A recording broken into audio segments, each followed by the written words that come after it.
Job chapitre 15. Éliphaz parle de nouveau à Job. Les gens mauvais n'échappent pas au malheur. Alors Éliphaz de Théman a pris la parole. Il a dit à Job, « Un sage comme toi ne donne pas de réponse qui n'a pas de sens. Il ne fait pas de discours aussi vide. Tu te défends avec des mots qui ne servent à rien. Tu parles pour ne rien dire. De plus, tu détruis le respect envers Dieu. Tu supprimes la prière. Tu parles ainsi parce que tu es coupable, et tes paroles sont des mensonges. C'est ta bouche qui te condamne, ce n'est pas moi. Tout ce que tu dis t'accuse. Est-ce que tu es le premier homme né sur la terre? Est-ce que tu es venu au monde avant les collines? Est-ce que tu connais les secrets de Dieu? Est-ce que tu es le seul à posséder la sagesse? Tout ce que tu sais, nous le savons. Ce que tu as compris, nous le comprenons. Il y a même parmi nous un ancien, un homme plus âgé que ton père. Tu crois donc que tu n'as pas besoin des consolations de Dieu, de nos paroles pleines de douceur? Pourquoi cette colère? Pourquoi ces étincelles dans tes yeux? Pourquoi cette mauvaise humeur contre Dieu? Pourquoi laisser de telles paroles sortir de ta bouche? L'être humain, qu'est-ce qu'il est pour se croire pur? L'enfant d'une femme, qu'est-ce qu'il est pour se dire sans défaut? Dieu ne fait même pas confiance à ses anges, et pour lui, le ciel même est impur. Alors, que dire de l'homme, cet être détestable et corrompu? Il fait le mal aussi facilement qu'il boit de l'eau. Écoute-moi, je veux t'apprendre quelque chose, je veux te dire ce que j'ai vu. Je veux partager avec toi l'enseignement des sages. Ils racontent, sans rien cacher, ce qu'ils ont reçu de leurs ancêtres. Dieu avait donné le pays uniquement à ceux-ci, et aucun étranger n'était passé chez eux. Voici cet enseignement. Les gens mauvais souffrent toute leur vie, et les années des dictateurs sont limitées. Des voix terribles crient dans leurs oreilles. Les bandits tombent sur eux en pleine paix. Ils ne croient plus qu'ils pourront sortir de la nuit. Les dictateurs le savent bien. Ils vont mourir d'une mort violente, et les charognards les dévoreront. Les dictateurs sont sûrs d'une chose, des jours sombres se préparent pour eux. Le malheur et l'angoisse les font trembler de peur et tombent sur eux, comme les soldats du roi passent à l'attaque. Voilà ce qui arrive à celui qui lève le poing contre Dieu, qui se dresse contre le Tout-Puissant. Cet homme-là court, tête baissée, pour attaquer Dieu, protégé par son gros bouclier. Son visage est bien rond, son corps est gros et gras. Il avait occupé des villes détruites, des maisons vides, prêtes à tomber en ruine. Mais il ne pourra jamais devenir riche, ou bien sa fortune ne durera pas, il n'aura pas d'influence dans le pays. Il ne pourra pas sortir de la nuit. Il sera comme un arbre aux branches séchées par le feu, et le souffle de Dieu l'emportera au loin. Il ne doit pas compter sur la malhonnêteté. En effet, c'est un mauvais chemin, et il serait payé selon sa conduite. Cela se passera avant sa mort, et il ne portera plus de branches nouvelles. Comme une vigne, il laissera tomber son raisin encore vert, comme l'olivier, il perdra ses fleurs. Oui, la bande des gens mauvais est privée d'enfants et de petits-enfants. Le feu dévorera leurs maisons remplies de cadeaux qui corrompent. Celui qui porte le mal en lui accouche du malheur. Ce qu'il prépare dans son cœur le trompera lui-même. Job chapitre 16. Réponse de Job. Dieu m'a brisé, mais j'ai un témoin dans le ciel. Alors Job a répondu, j'ai entendu beaucoup de choses du même genre. Comme consolateur, vous ne valez rien, vous qui me dites, tes paroles ne veulent rien dire, est-ce qu'elles vont bientôt s'arrêter? Ou encore, qu'est-ce qui te fait souffrir pour que tu répondes de cette façon? Si vous étiez à ma place, moi aussi, je pourrais parler comme vous. Je ferais contre vous de beaux discours, je secouerais la tête en me moquant de vous. Je vous encouragerai par mes paroles et je parlerai sans arrêt pour calmer votre douleur. Mais quand je parle, ma souffrance ne s'arrête pas. Si je me tais, elle ne disparaît pas. Et maintenant, Dieu m'a épuisé. Il a détruit tous ceux qui m'entouraient.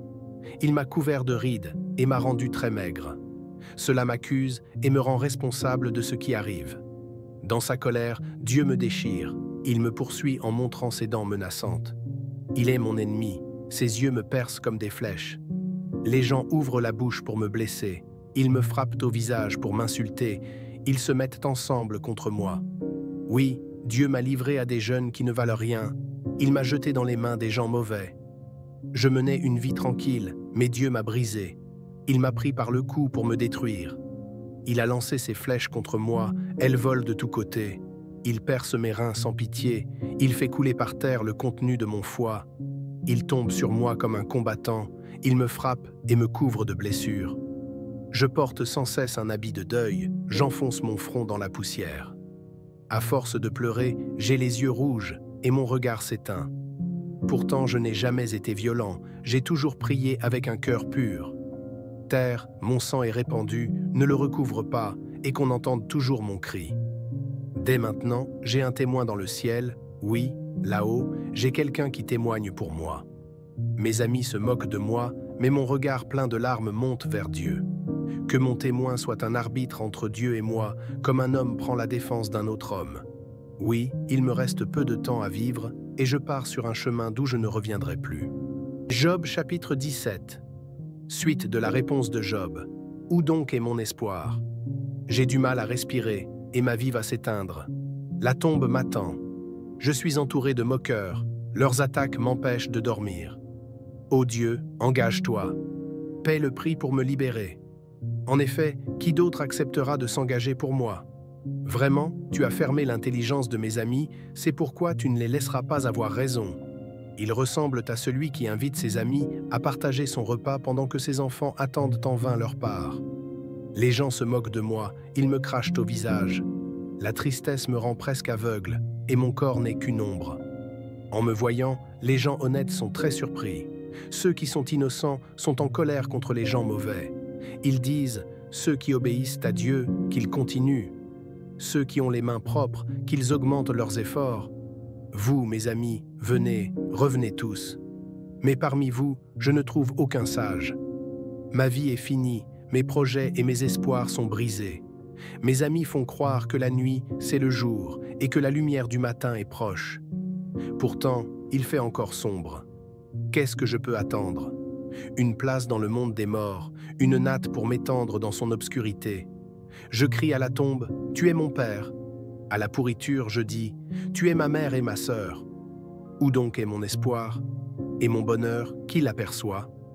Il descend avec moi dans le monde des morts, nous tombons tous les deux dans la poussière. Matthieu chapitre 22, versets 15 à 40. Est-il permis de payer l'impôt à l'empereur? Alors les pharisiens se réunissent. Ils cherchent comment prendre Jésus au piège en le faisant parler. Ils envoient vers Jésus quelques-uns de leurs disciples avec des gens du parti d'Hérode. Ces gens-là disent à Jésus, « Maître, nous le savons, tu dis la vérité. Tu enseignes en toute vérité ce que Dieu nous demande de faire. Tu n'as peur de personne, parce que tu ne regardes pas l'importance des gens. Dis-nous donc ce que tu penses. Est-il permis ou non de payer l'impôt à l'empereur romain ?» Mais Jésus connaît leur méchanceté et il leur dit, « Hommes faux, pourquoi est-ce que vous me tendez un piège? Montrez-moi l'argent qui sert à payer l'impôt. » Ils lui apportent une pièce d'argent. Jésus leur dit, « Sur cette pièce, il y a l'image et le nom de quelqu'un. De qui donc ?» Ils lui répondent, « De l'empereur. » Alors Jésus leur dit, « Eh bien, rendez à l'empereur ce qui est à l'empereur, et rendez à Dieu ce qui est à Dieu. » Quand ils entendent cela, ils sont très étonnés. Ils laissent Jésus et s'en vont. Est-ce que les morts se relèveront? Le même jour, des Sadducéens s'approchent de Jésus. Les Sadducéens pensent que les morts ne se relèveront pas.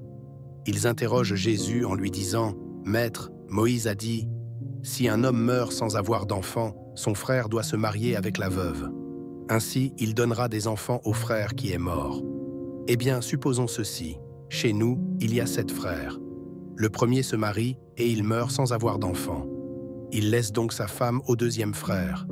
Il arrive la même chose au 2e frère, puis au 3e, et enfin à tous les 7. Après eux tous, la femme meurt aussi. Quand les morts se relèveront, parmi les 7 frères, qui sera le mari de cette femme? En effet, chacun a été son mari. Jésus leur répond, « Vous vous trompez, parce que vous ne connaissez ni les livres saints, ni la puissance de Dieu. Quand les morts se relèveront, les hommes et les femmes ne se marieront pas, mais ils vivront comme les anges auprès de Dieu. Au sujet des morts qui se relèvent, vous avez sûrement lu cette parole de Dieu. Je suis le Dieu d'Abraham, le Dieu d'Isaac et le Dieu de Jacob. Dieu n'est pas le Dieu des morts, mais il est le Dieu des vivants. » Les foules entendent cela. Cet enseignement de Jésus les étonne beaucoup. Quel est le commandement le plus important?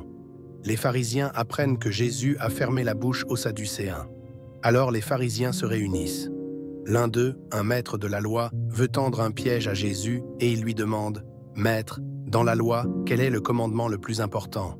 Jésus lui répond « Tu dois aimer le Seigneur ton Dieu de tout ton cœur, de tout ton être et de toute ton intelligence. » C'est le plus important et le premier des commandements. Et voici le deuxième commandement, qui est aussi important que le premier.